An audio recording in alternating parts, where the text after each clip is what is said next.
Hello friends, welcome to my YouTube channel. Myself Amit Sinha. दोस्तों, मैं noun बता रहा हूँ। नाउन में स्पेशली नंबर को बता रहा हूँ। नंबर से रिलेटेड एक सीरीज़ में एक क्वेश्चन मैं करा चुका हूँ। पहले 25 क्वेश्चंस का एक वीडियो मैं करा चुका हूँ। यह हमारा दूसरा वीडियो है दोस्तों। तो आइए सिलसिलेवार ढंग से जो है सो इसे देखने का प्रयास करते हैं कि जब नाउन से रिलेटेड, खास करके नंबर से रिलेटेड कौन कौन से स्ट्रक्चर्स, कौन कौन से रूल्स एंड रेगुलेशंस है जिसे हम लोग देखने का प्रयास करेंगे। यह बहुत ही famous book a mirror of common error A.K. Singh के द्वारा जो लिखा गया है उसका क्वेश्चन है दोस्तों, जो कि बहुत ही स्टूडेंट के बीच में फेमस है। A mirror of common error book बहुत फेमस है। A mirror of common error written by A.K. Singh, A.K. Singh के द्वारा लिखा गया है। तो इसी को हम लोग देखने का प्रयास कर रहे हैं दोस्तों। मेरा जो भी सीरीज चल रहा है वीडियो का उसे आप अवश्य देखें। फ्रेजल वर्ब चल रहा है तो मैं कलेक्ट करके निकालने का प्रयास करता हूँ। SSC CGL का जो है सो अभी फिलहाल एग्जाम होने वाला है, उस संदर्भ में मैं रेगुलर बेसिस पर सेट दे रहा हूँ और फिर जो है सो सेट देते रहूँगा, इसलिए उसको भी देखना दोस्तों ना भूलें। और साथ ही साथ आप ग्रामेटिकली यदि स्ट्रक्चर को पूरा मजबूत करना चाहते हैं तो मेरे इस सीरीज़ को लास्ट तक देखें, क्योंकि इसमें sequence wise noun, pronoun, verb, adverb, preposition, conjunction एवं प्रकार से सब्जेक्ट, वर्ब, एग्रीमेंट मैं बताते रहूँगा। क्योंकि आप जब क्वेश्चन बनाएंगे तो देखेंगे कि क्या क्या चीज़ें हैं जो कि निकल कर सामने आती है। तो आइए बिना किसी देरी का, तो यदि आप मेरे चैनल को सब्सक्राइब नहीं किए हैं दोस्तों तो अवश्य सब्सक्राइब करें मेरे चैनल को, लाइक करें, शेयर करें और कमेंट करें। क्योंकि यदि आप सब्सक्राइब करेंगे तो मेरा नोटिफिकेशन आपको मिलेगा। यदि आपको थोड़ा सा भी बेनिफिट होता है तो आपका सब्सक्राइब करना इसलिए भी ज़रूरी हो जाता है क्योंकि वह मेरा एक कह सकते हैं कि गुरु दक्षिणा के रूप में जो है सो मेरे लिए वो पर्याप्त होगा। तो आइए दोस्तों आगे बढ़ते हैं। पहला क्वेश्चन देखिए दोस्तों क्या कह रहा है। टू समन्स, यहाँ से सेंटेंस यहाँ समाप्त हो रहा है। एक बार सेंटेंस को पढ़ेंगे और उसमें एरर जो है सो ढूंढने का प्रयास करेंगे। कह रहा है कि दो summons, two summons have been issued by court but you have not turned up yet. Turned yet मतलब अभी तक। कह रहा है कि दो नोटिस जो है सो कोर्ट के द्वारा दिया गया। देखिए टू के बाद समन्स, समन्स का मतलब नोटिस होता है। नोटिस प्लूरल है। या देखिए दो समन्स, जैसे लिखते हैं ना कि टू बॉयज़, टू बॉयज़ लिख दिए। अब स्टेटमेंट शुरू हो गया दो से, दो लड़के, इसलिए आर के हिसाब से गोइंग। यानी इस तरह से ऐसे सीक्वेंस चलता है। यानी जैसा ये इस तरह से एक शब्द के बाद दूसरा शब्द, दूसरे के बाद तीसरा, तीसरा के बाद चौथा वर्ड, इस तरह से चेन बाय चेन जोड़ने का प्रयास करते हैं। पहला जो होता है वो सब्जेक्ट होता है। जैसा वो सब्जेक्ट होगा उसके अकॉर्डिंग उसके बाद वाला वर्ब या हेल्पिंग वर्ब आएगा। उसी तरह से स्ट्रक्चर दोस्तों आगे बढ़ता चला जाता है। तो ये कह रहा है कि दो समन्स को जो है सो हैव बीन इशूड किया गया है। बाय का मतलब किसके द्वारा, तो कोर्ट के द्वारा। यह तो पैसिव में बनाया है दोस्तों, है ना, कोर्ट के द्वारा। लेकिन फिर भी you have not turn, have के बाद V3, यहाँ हैव के बाद फिर V3, यहाँ बिन लगाया है। यहाँ पर have not turned up yet, इसका मतलब है कि अभी तक तुमने उस नोटिस का जवाब नहीं दिया है ना। आप देखिए यहाँ पर जो पहला ये ए है, ए में एरर है, आपका आंसर ए होगा। क्योंकि समन जो है सो, समन जो है सो यह क्या है दोस्तों, यह एक काउंटेबल नाउन है और इसका जो प्लूरल होता है, हम पढ़ चुके हैं कि समन मतलब नोटिस, इसका जो प्लूरल होता है वो समन्स होता है। SUMMONSES, ये इसका दोस्तों प्लूरल होगा। तो यहाँ पर ध्यान रखेंगे ये समन्स नहीं होगा बल्कि यह वाला समन्स होगा, इसलिए राइट आंसर आपका ए। आगे बढ़ते हैं। तो ध्यान देना है कि सब्जेक्ट के अकॉर्डिंग जो है सो आने वाला वर्ब होता है और उसी तरह से हम लोग एरर फाइंड आउट करते हैं। Question number 27, he has bought, उस वह लाया है, हैज़ के बाद V3, a dozen of copies. ऐसे चेंज जोड़ते हैं कि एक दर्जन कॉपीज़ लाया है। किसका, ऑफ का मतलब का, तो ब्रिटिश इंग्लिश का, ब्रिटिश इंग्लिश ग्रामर का, तीनों एक शब्द है। विच यानी जो, किसके बारे में बात कर रहा है, टॉकिंग अबाउट ग्रामर के बारे में। विच इज़ वेरी, इज़ का प्रयोग किया गया है किसके लिए, विच के लिए। विच का प्रयोग किया गया है इंग्लिश के लिए। एक किताब की बात है इसलिए इज़ लगाया है कि बहुत अच्छा। Which is a very popular book, popular तो है ही, कितना पॉपुलर है, तो बहुत पॉपुलर है। देखिए पॉपुलर होना, प्रसिद्ध होना, सुंदर होना, खराब होना, अच्छा होना, गुड होना, बैड होना, दीज आर एडजेक्टिव। ये इसको क्या कहते हैं, एडजेक्टिव। और एडजेक्टिव की विशेषता बताते हैं, यानी कि और उसको सुंदरता बढ़ा देते हैं। वह सुंदर है, he is sorry she is beautiful. लेकिन मोर ब्यूटीफुल यदि कहते हैं तो वो एडवर्ब हो जाता है, सुंदरता को और बढ़ाना। तो वेरी क्या हो जाएगा दोस्तों, adverb. Very popular book, among का मतलब के बीच में, किसके बीच में, दो से अधिक के बीच की बात करते हैं जब, तब अमंग दी स्टूडेंट्स, विद्यार्थियों के बीच में वह बहुत पॉपुलर है। तो यहाँ ध्यान देना है कि अ डजन ऑफ कॉपीज़ जो लिखा गया है, इसका दोस्तों एक रूल होता है कि यदि आप ए लगाते हैं तो आगे जो है सो प्लूरल नहीं लगाएंगे। जैसे लिखते हैं कि अ डजन होगा, बिल्कुल ठीक है।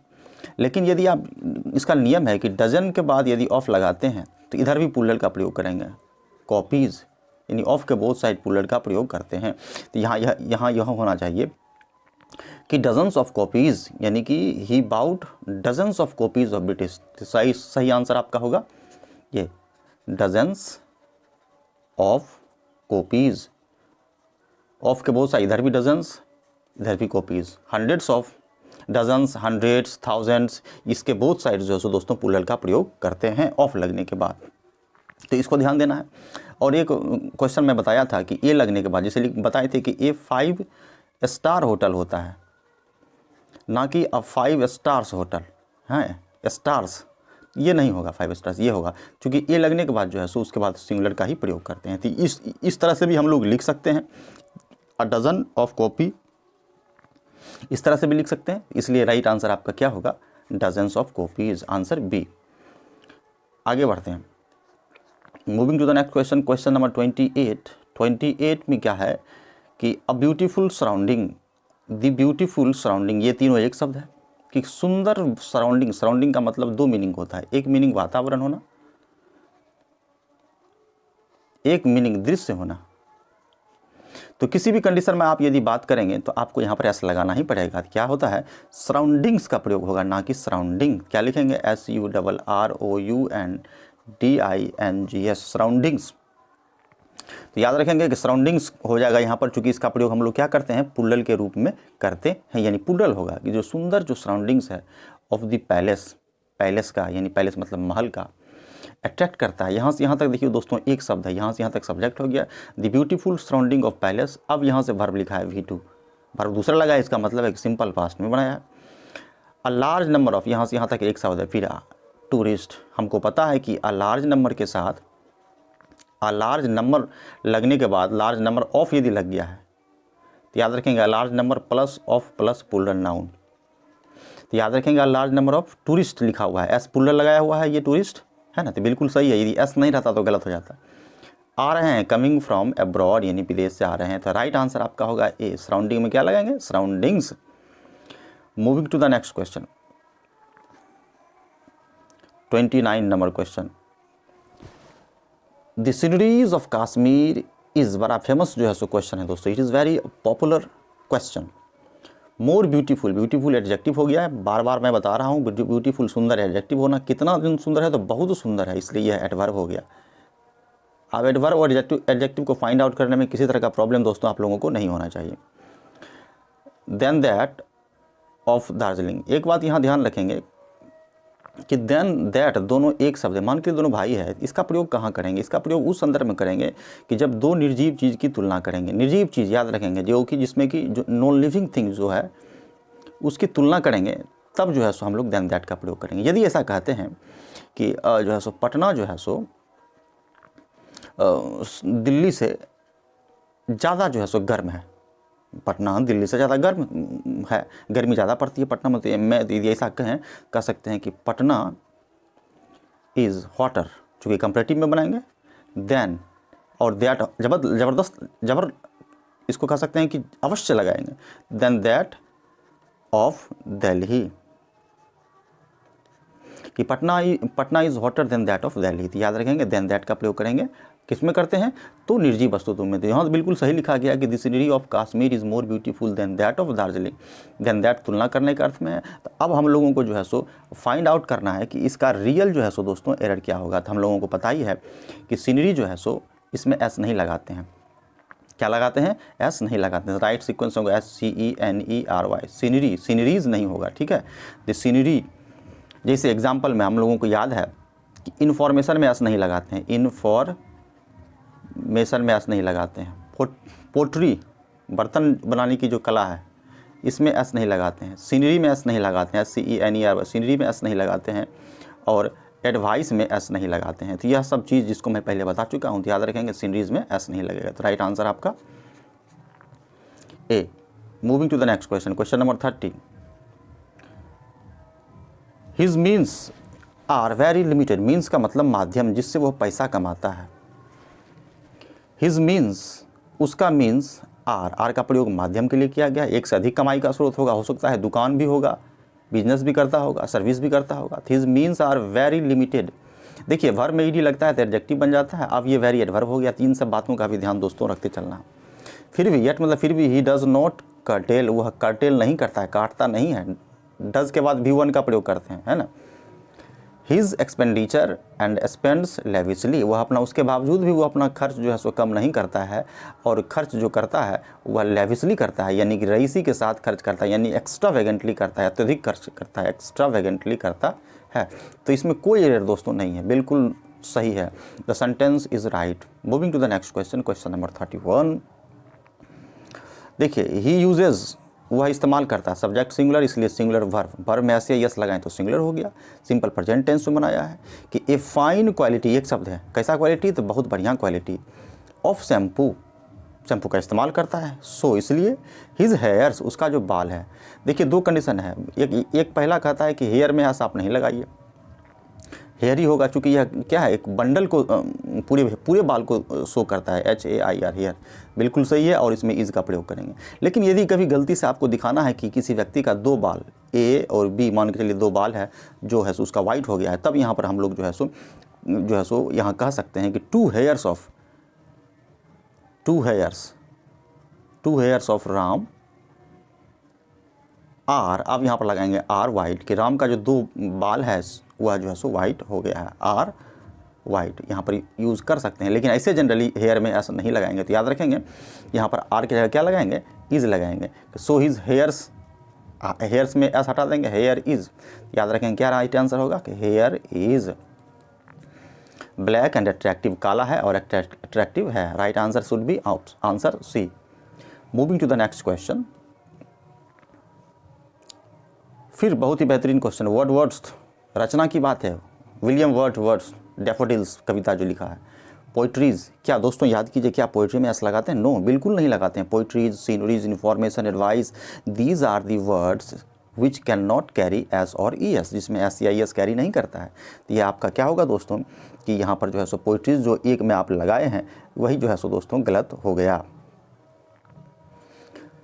Is characterized by his subtle description of the beauty and liveliness, मतलब कि उसका जो रचना है उसमें जो है सो बारीकी से, सबटल मतलब बारीकी से वर्णन किया गया है, डिस्क्रिप्शन ब्यूटी और जीवंतता का, यानी कि जो चीज़ जीवंत है उसका जो है सो वर्णन किया गया है। तो दोस्तों आई होप कि आप लोगों को समझ रहे होंगे, पोइट्रीज के बदले क्या लगाएंगे, पोइट्री, यहाँ पर क्या होगा, पोइट्री, POETRY, आंसर ए।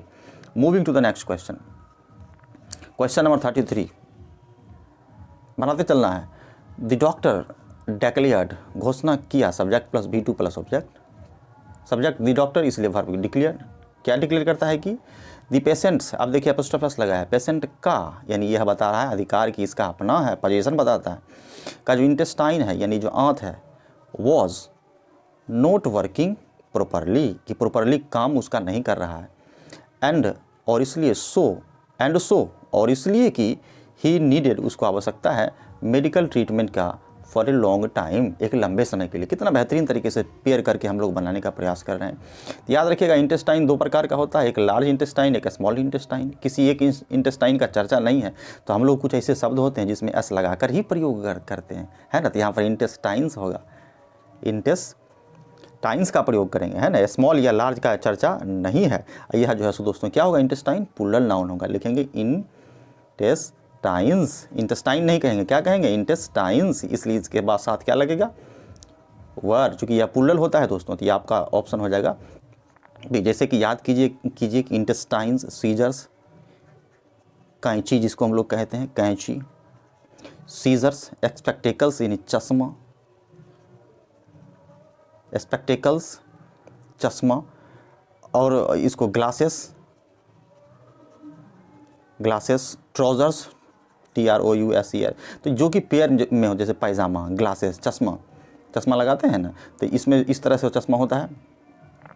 तो यह जो चश्मा जो बनाया गया है, तो इसमें देखते हैं ये पेयर में होता है, पेयर में जब होता है वो हमेशा प्लूरल होता है, याद रखिएगा क्या होता है, प्लूरल होता है। इसलिए एक भी चश्मा है तो उसमें हम लोग आर का प्रयोग करेंगे, स्पेक्टेकल्स आर, बाइनोक्यूलर्स दूरबीन, उसमें एस लगेगा।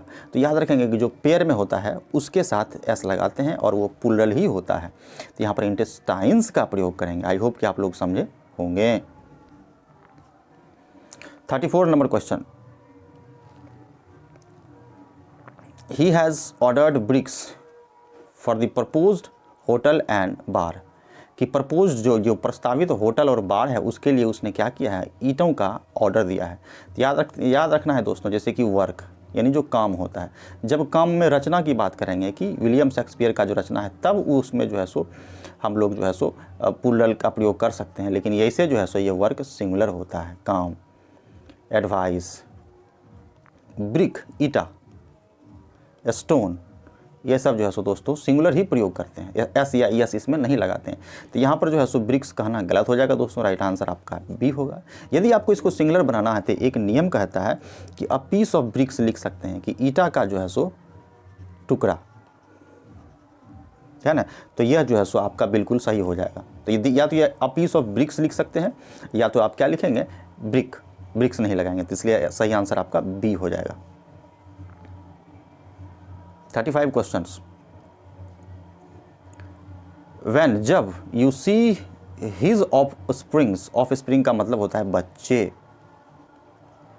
ऑफ स्प्रिंग्स का मतलब हो गया बच्चे। इसका प्रयोग दोस्तों जो है सो सिंगुलर और प्लूरल दोनों के रूप में करते हैं, ऑफ स्प्रिंग्स यानी बच्चे। याद रखेंगे कि इसमें एस का प्रयोग बिल्कुल भी नहीं करते हैं, इसका सही सीक्वेंस होता है of spring. When you see his of spring, जब तुम उसके ऑफ स्प्रिंग को देखते हो, यू कांट बिलीव दैट, तुमको विश्वास नहीं होता है कि ही इज़ एबव 70, कि वह 17 साल से भी ज़्यादा है, विश्वास दोस्तों नहीं करते हो। तो इसलिए इसका आंसर दोस्तों क्या होगा, ए, एस नहीं लगाएंगे, ऑफ स्प्रिंग होगा। 36 question number 36, please convey my best regard, कि कृपया मेरा जो बेस्ट रिगार्ड है, रिगार्ड का मतलब जो शुभकामना है, और जो विशेष है टू दी बॉस, टू का मतलब को, कि बॉस को दे दो, मेरा जो बेस्ट रिगार्ड और विशेष उस किसको दे दो, बॉस को दे दो। दी सेक्रेटरी सेड, ऐसा सेक्रेटरी ने कहा। देखिए इन्वर्टेड कोमा में लगाया है, इसका मतलब है कि यह कथन है, नरेशन का है दोस्तों ये। टू दी प्यून, प्यून ने कहा सेक्रेटरी को of the manager, secretary said to the peon of the manager. आप देखिए यहाँ पर दोस्तों याद रखेंगे, रिगार्ड के जगह क्या प्रयोग करते हैं, रिगार्ड्स होता है हमेशा। जैसे कि चिट्ठी लिखते हैं ना, ये आपका लेटर हो गया, और लास्ट में लिखते हैं कि बेस्ट रिगार्ड्स, यानी बहुत ज़्यादा शुभकामना आपको, यहाँ पर रिगार्ड्स का प्रयोग करते हैं, REGARDS, रिगार्ड्स, और इस तरह से जो है सो हम लोग लगाते हैं। तो सही आंसर क्या होगा दोस्तों, रिगार्ड की जगह पर क्या यूज़ करेंगे, regards, option A. Moving to the next question, question number 37,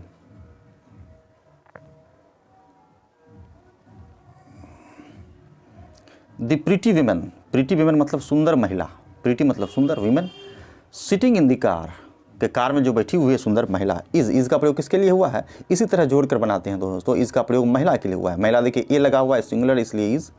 कि pretty women sitting in the car is, कि जो कार में महिला बैठी हुई है वह डॉटर ऑफ, किसकी बेटी है, दी वन ऑफ दी हेडमैन यानी मुखिया ऑफ द विलेज के मुखिया की बेटी है ना। तो याद रखेंगे कि वन ऑफ के साथ कौन सा स्ट्रक्चर फॉलो करता है, बार बार मैं बता रहा हूँ, one of the plus plural noun, यानी ऑन ऑफ के बाद देखिए इसके बाद नाउन क्या आएगा, प्लूरल आएगा। हेड मैन है तो ये प्लूरल होना चाहिए। तो मैन का प्लूरल क्या होता है, MEN मैन मत प्लूरल, MAN मैन यानी एक आदमी, और MEN मैन मतलब प्लूरल, यानी ये कोई ई में बदल कर प्लूरल बनाएंगे। तो यहाँ पर होगा क्या, MENHEAD head, MEN head man, इसलिए आंसर आपका डी। आगे बढ़ते हैं 38 नंबर क्वेश्चन दोस्तों,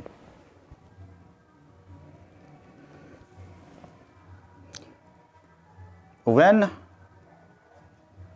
ही रिटर्न्ड, कि जब वो रिटर्न आया, फ्रॉम मतलब से, कहाँ से, तो अमेरिका से।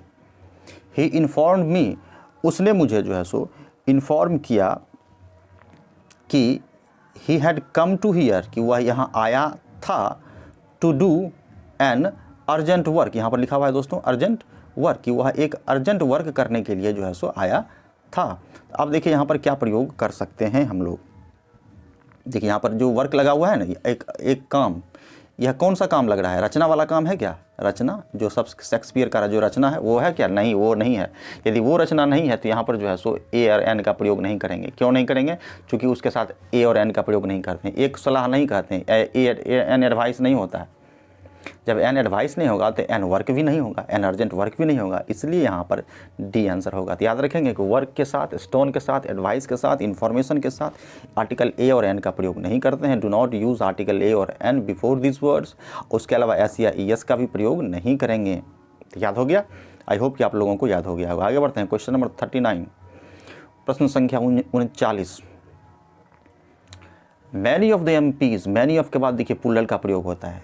मैनी ऑफ मीन बहुत सारे, ऑफ जो है ना दोस्तों एक ऐसा शब्द है जो जहाँ पुट होता है ना उसके दोनों साइड लोगों को पुल्लर बना देता है। जैसे ऑफ लग गया यहाँ पर तो इधर भी पुल्लर होगा, इधर भी पुल्लर होगा। यदि कोई ऐसा शब्द होता है, जैसे कभी कभी देखते हैं कि अ लॉट ऑफ लगता है ना, तो ऑफ के इधर लॉट्स होना चाहिए था। यदि ऐसा सिर्फ ऐसे लिखे कि लॉट्स ऑफ तो ये सही है, लेकिन ये लगा देते हैं तो बगल जिधर लगाएंगे ना उसको सिंगुलर कर देता है। तो ये सब चीज़ को ध्यान देना है। आ लॉट ऑफ होता है लेकिन लॉट्स ऑफ होता है, तो ऑफ के बोथ साइड पुलर होता है। Many of the MPs absented themselves. याद रखेंगे प्रोनाउन में हम लोग पढ़ते हैं कि एब्सेंट के साथ जो है सो रिफ्लेक्सिव प्रोनाउन का प्रयोग करते हैं। जैसे absent, enjoy, I enjoyed my self, subject के हिसाब से रिफ्लेक्सिव प्रोनाउन का प्रयोग करते हैं। तो दे के साथ देम का प्रयोग करेंगे, बिल्कुल सही है कि वह एब्सेंट था फ्रॉम कहाँ से, पार्लियामेंट से, व्हेन जब some issues of the highest national importance were to be discussed. यानी कहने का मतलब है कि जो बहुत ही इंपॉर्टेंट जो है सो इशूज़ जिसको हम लोग कहते हैं कि जिसका डिस्कस होने वाली बात होती है, तो वहाँ पर क्या हो जाता है कि वो लोग क्या हो जाते हैं कि एब्सेंट हो जाते हैं। यहाँ लिखा गया है कि many of the MPs absented themselves from parliament when some issues of the highest national importance were discussed। वर का प्रयोग इशूज़ के लिए, मुद्दे के लिए किया गया। कोई एरर दोस्तों इसमें नहीं है, राइट आंसर आपका ई। 40 नंबर क्वेश्चन देखिए, द इशूज़, इशूज़ मतलब मुद्दे, एक से अधिक मुद्दा हो सकता है। फार्म इशू होगा, किसानों का मुद्दा है, विद्यार्थियों का मुद्दा है, तो बहुत तरह का इशूज़। आर पुलर लगेगा, बिल्कुल सही है। वेरी कॉम्प्लेक्स, बहुत जटिल है। एंड और the problem is, problem singular है इसलिए इज लगाया है कि दे आर बाउंड टू, दे का प्रयोग किसके लिए किया गया है दोस्तों, यहाँ पर इशूज़ के लिए किया गया है कि यह जो मुद्दा है दे आर बाउंड के साथ टू का प्रयोग करते हैं। याद रखेंगे, bound to be obscured, obscured be plus V3 लगाते हैं। याद रखेंगे बी प्लस V3 बाय किसके द्वारा, दीज हाइपोक्रिटिकल पॉलिटिशियंस। दीज के बाद जो है सो पुलर का ही प्रयोग करते हैं। याद रखेंगे दोज और दीज, सर्टेन यानी निश्चित, CERTIN सर्टेन, इन सब के साथ जो है सो पुलर नाउन का प्रयोग करते हैं। तो चूंकि हाइपोक्रिटिकल और पॉलिटिशियन दोनों एक शब्द है, यह तो कंपाउंड नाउन हो गया, इसलिए कंपाउंड नाउन के लास्ट में एस का प्रयोग करते हैं। तो इसका आंसर जो है सो आपका ई हो जाएगा, यानी बिल्कुल सही है, कोई एरर नहीं है इसमें। फिर आगे बढ़ते हैं, 41 नंबर क्वेश्चन।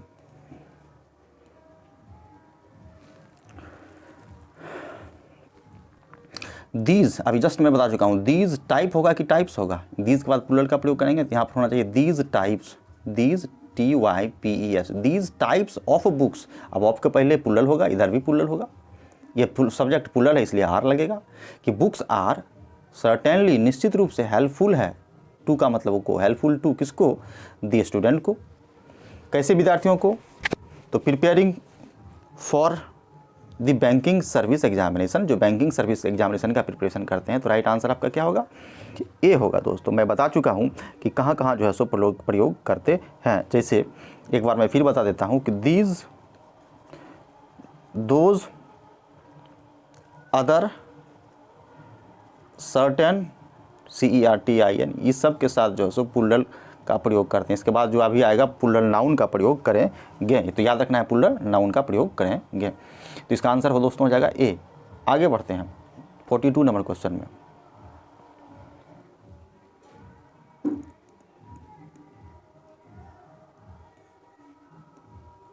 देखिए कह रहा है कि देयर आर ओनली सर्टेन, अभी जस्ट मैं बताया हूँ सर्टेन के साथ क्या लगाएंगे, पुलर। तो बॉय होगा कि बॉयज़ होगा, आप ही बताइए। तो यहाँ पर क्या होगा, boys. There are certain boys that are, तभी तो बॉयज़ के लिए आर लगा है।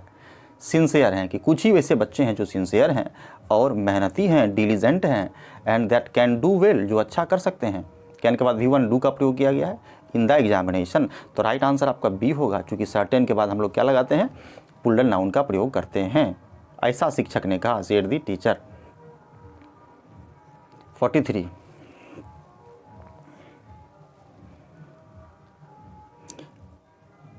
I I have never seen, have के बाद भीतरी, कि मैंने ऐसा कभी नहीं देखा है। सच के बाद प्लूरल का प्रयोग करते हैं, ये लगा दिया है तो सिंगुलर होगा। लवली स्पेक्टेकल्स, देखिए यहीं पर गर्व है, एक लगा दिए हैं तो ये गड़बड़ हो गया, ए नहीं लगेगा। स्पेक्टेकल्स में क्या नहीं लगाएंगे, तो ए नहीं लगाएंगे, तो आपका आंसर सही हो जाएगा। क्योंकि मैं बता चुका हूँ कि स्पेक्टेकल्स में ए नहीं लगाएंगे, इसमें एस लगता है। Lovely spectacles in my life said the passer by, ऐसा जो है सो पासर बाय ने कहा है। याद रखेंगे दोस्तों, स्पेक्टेकल्स का मतलब चश्मा, और एक स्पेक्टेकल्स का मतलब होता है सुंदर दृश्य। यहाँ पर सुंदर दृश्य की बात करें, ऐसा जो है दृश्य मैंने नहीं देखा है। तो यदि सुंदर दृश्य की बात होती है तो उसमें जो है उसका मीनिंग स्पेलिंग ऐसे होता है दोस्तों, स्पेक्टेकल, इसमें एस नहीं लगाते हैं, तब इसमें जो है सो ए लगा सकते हैं। तो याद रखेंगे, तब यह सही हो जाएगा आपका, इसलिए आंसर आपका बी।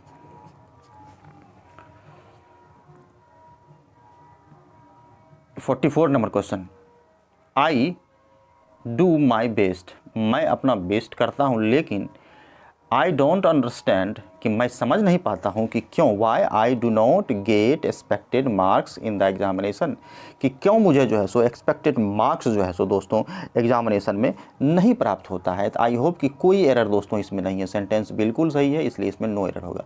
आई के साथ डू लगाया, डू के साथ नॉट, नॉट के साथ V1 का प्रयोग किया, बिल्कुल सही है। आगे बढ़ते हैं, 45 नंबर क्वेश्चन,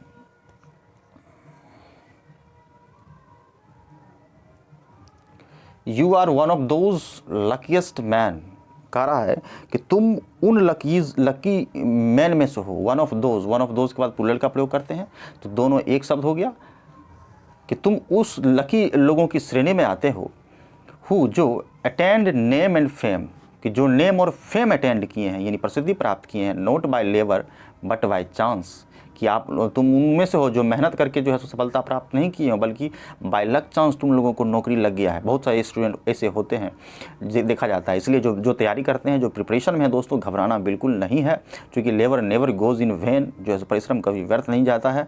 और कहा गया है कि जिस प्रकार गाय का जो बछड़ा है वह हजारों गायों में अपनी माँ को पहचान लेता है दोस्तों, हजारों गायों में अपनी माँ को पहचान लेता है, उसी तरह हमारा जो मेहनत है वो हम कहीं भी रहेंगे हमको ढूंढ कर निकालेगा और नौकरी जो है सो प्राप्त अवश्य होगा। इसलिए हैव पेशेंस, धैर्य रखकर बनाना है। तो यहाँ पर दोस्तों क्या आंसर आपका होना चाहिए, क्योंकि यहाँ पर आंसर आपका लकीस्ट मैन, MEN मैन होगा, MEN मैन, प्लूरल का प्रयोग करेंगे, इसलिए आंसर आपका दोस्तों बी होगा।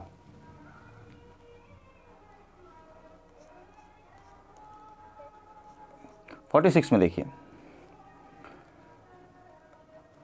Not to speak of failure, कह रहा है कि फेल्योर के बारे में स्पीक मत करो, मत बोलो, not to speak of failure, even a tragedy does not affect his high spirit, कि दुख की फेल्योर की बात मत करो, कि इवन अ ट्रेजेडी, यदि कोई दुख भी है तो भी डज के बाद, नॉट के बाद जो है सो V1 का प्रयोग करते हैं। डज नॉट अफेक्ट मतलब प्रभावित करता है, हिज किसी व्यक्ति के बारे में बात कर रहा है, हाई स्पिरिट, तो उसके अंदर जो उसका मनोबल है, हाई स्पिरिट है, उसको जो है सो कोई जो है सो ट्रेजेडी उसे झुका नहीं सकता, यानी उसको असफलता उसे रोक नहीं सकती। दोस्तों 46 का बड़ा ही बेहतरीन शब्द दिया गया है, इसलिए इसका आंसर ई होगा, कोई एरर दोस्तों इसमें नहीं है। आगे बढ़ते हैं,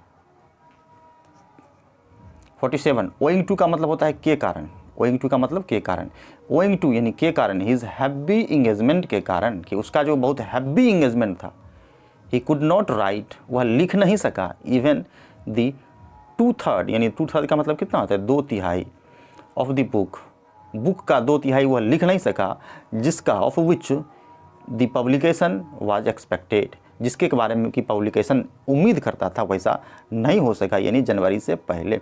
अब देखिए दोस्तों, इस सेंटेंस में क्या एरर आपको लग रहा है, तो एक एरर इसमें दोस्तों यह है कि यह जो शब्द का प्रयोग किया गया है, इसका जो है सो मीनिंग जो है सो इस तरह से लिखते हैं, जैसे 2/3 लिखते हैं ना, तो 2/3 का मतलब 2/3, 2/3 सही लिखना ये हो गया, 2/3 है। यदि हमको लिखना है 3/4, तो ऐसे लिखेंगे कि THREE 3/4, FOURTHS, फोर्थ एस लगाएंगे दोस्तों, तब 3/4 होगा। यदि 1/4 लिखते हैं तो इस तरह से लिखेंगे 1/4, FOURTH, तो यहाँ पर सही होगा। इसलिए राइट आंसर आपका होगा दोस्तों ये वाला, he could not, B number आपका आंसर होगा। यहाँ पर क्या होगा, 2/3, याद रखेंगे 2 थर्ड, यदि हम 1 में लगाते हैं तो एस नहीं लगाएंगे, जैसे 1/3 लिखें तो वन THIRD थर्ड, इसमें एस नहीं लगाएंगे। 1/4 इसमें एस नहीं लगाएंगे, लेकिन 2 जब हो गया तो यहाँ पर थर्ड्स का प्रयोग करेंगे, तो याद रखेंगे, इसलिए आंसर आपका B. Moving to the next question 48। I know nothing, I know nothing का मतलब मैं कुछ नहीं जानता हूँ। अबाउट हिज वेयर अबाउट्स के बारे में, वेयर अबाउट्स का मतलब कहाँ कहाँ जाता है वह, यानी आना जाना, उसका कहाँ कहाँ वेयर अबाउट्स है, यानी आना है और जाना है, मैं नहीं जानता। I know nothing about his where house. Do you, क्या तुम जानते हो। ही सेड टू मी, उसने जो है सो मुझसे दोस्तों कहा। 48 में देखिए दोस्तों, वेयर अबाउट्स का मतलब होता है कि अता पता, सिंगुलर और प्लूरल दोनों रूपों में इसका प्रयोग करते हैं। तो यहाँ पर जो है सो याद रखेंगे कि सिंगुलर प्लस प्लूरल दोनों रूपों में प्रयोग करते हैं, लेकिन स्पेलिंग में जो है सो एस लगा हुआ ही आता है। WHER वेयर, ABOUTS अबाउट्स, यहाँ पर क्या करेंगे, एस लगा देंगे तो सही आपका आंसर होगा, आंसर बी। क्वेश्चन नंबर 49, बस एक क्वेश्चन और बचा हुआ है दोस्तों, गंभीरता से इसको देखना है। Now I have come to know, कि मैं जानने के लिए आया हूँ कि why he always remains at loggers head, कि क्यों वह जो है सो लॉगर्स हेड पर रिमेन रहता है। यानी कि विभिन्न लॉगर्स हेड का मतलब होता है कि विचार, यानी कि इसको हम लोग कह सकते हैं कि विभिन्न विचार होना, यानी विभिन्न विचार होना या मत होना, यानी डिफ्रेंशिएट होना, थॉट में, विचार में मतभेद होना जो है ना, विथ हिज वाइफ के साथ एंड मदर इन लॉ के साथ। तो याद रखेंगे दोस्तों, हम लोग प्रयोग क्या करते हैं, एट लॉगर हेड्स का प्रयोग करते हैं। क्या करते हैं, ऐसे लिखते हैं, at loggers head, sorry at logger head, तो यहाँ लिखा हुआ है एट लॉगर हेड लिखेंगे, है ना, एस नहीं लगाएंगे, एस नहीं लगाएंगे, at logger head with his wife and mother in law, यानी कि विचारों में मतभेद हो जाता है, तो आंसर आपका सी होगा। याद रखेंगे, एट लॉगर हेड होता है, यानी विचारों में मतभेद होना। Last question, moving to last question.